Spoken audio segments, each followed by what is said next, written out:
Powerful earthquake in Indonesia's Sulawesi kills at least 67, injures hundreds. At least 67 people have died after a 6.2 magnitude earthquake hit Indonesia's Sulawesi island early Friday, according to the head of the International Federation of Red Cross and Red Crescent Societies in Indonesia. Jan Gelfand told CNN on Friday that he expects the death toll and number of missing people to increase. Hundreds have been injured, according to the country's disaster mitigation agency. The epicenter of the quake, which struck at 1:28 a.m. Jakarta time, was 6 kilometers (3.7 miles) northeast of the city of Majene, at a depth of 10 kilometers (6.2 miles), according to Indonesia's Meteorology, Climatology and Geophysics Agency. 34 people died in the city of Mamuju, to the north of the epicenter, while another 8 died in Majene.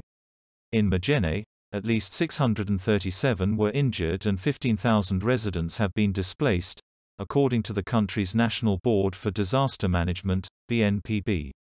Thousands of residents fled their homes to seek safety following the quake, which could be felt strongly for 5 to 7 seconds and damaged at least 300 houses in Majene, BNPB said. Other buildings have also been badly damaged, including a military command office in Majene, and hotels and government buildings in Mamuju. Many people are still trapped under collapsed buildings, according to local search and rescue teams. Our priority is saving victims who are still buried under the buildings, Safarudin Sanusi, head of West Sulawesi's Communications and Information Department, told CNN Friday. For example, in the West Sulawesi governor's office, we are still trying to evacuate 2 security guards who are trapped inside. Nearly half of the buildings in Mamuju have been wiped out by the quake, he added. Most of the people in Mamuju city are now displaced. They are afraid to stay at their houses. The communications chief also said the quake had damaged 4 of Mamuju's largest hospitals. Mitra Manakara Hospital is flattened by this earthquake, while 3 others, Mamuju Central Hospital, Bayangkara Hospital and Regional Hospital, are also in a bad situation, he said. We need more extrication equipment and more personnel to work fast on saving victims trapped under the building.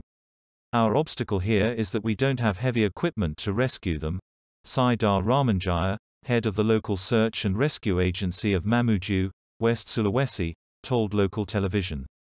Gelfand told CNN Friday that around 100 volunteers and Red Cross staff, as well as water trucks and convoys, had been deployed and were heading to the affected area. He added that the task was difficult because infrastructure has been destroyed and there were landslides on the roads.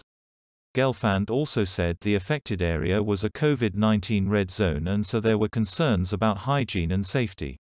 Arianto Ardi, the section head of Mamuju's search and rescue agency, told CNN that officials had finished evacuations at 3 homes that were wiped out from the earthquake.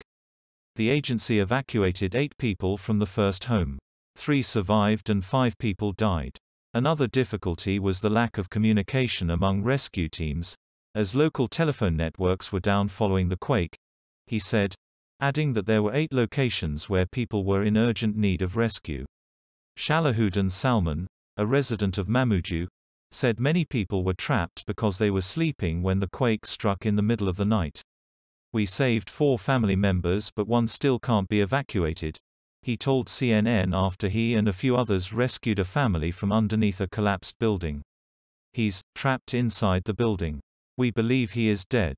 Shalahuddin said he worried that many people were trapped under the debris of the Mitra Manakara private hospital, an 8-floor structure that had been flattened by the quake. Meanwhile, thousands of people who were able to flee have chosen to stay away from their homes out of fear of another earthquake or tsunami, said West Sulawesi's Police Grand Commissioner Syamsu Ridwan. Some of them are going to the higher place to avoid tsunami, although we have a confirmation that we have no tsunami after this big earthquake, he said. The country's Meteorology, Climatology and Geophysics Agency said the earthquake did not trigger a tsunami based on Meteorology and Climatology Agency modeling. The earthquake also triggered a power outage and caused 3 landslides along the main road connecting Majene and Mamuju.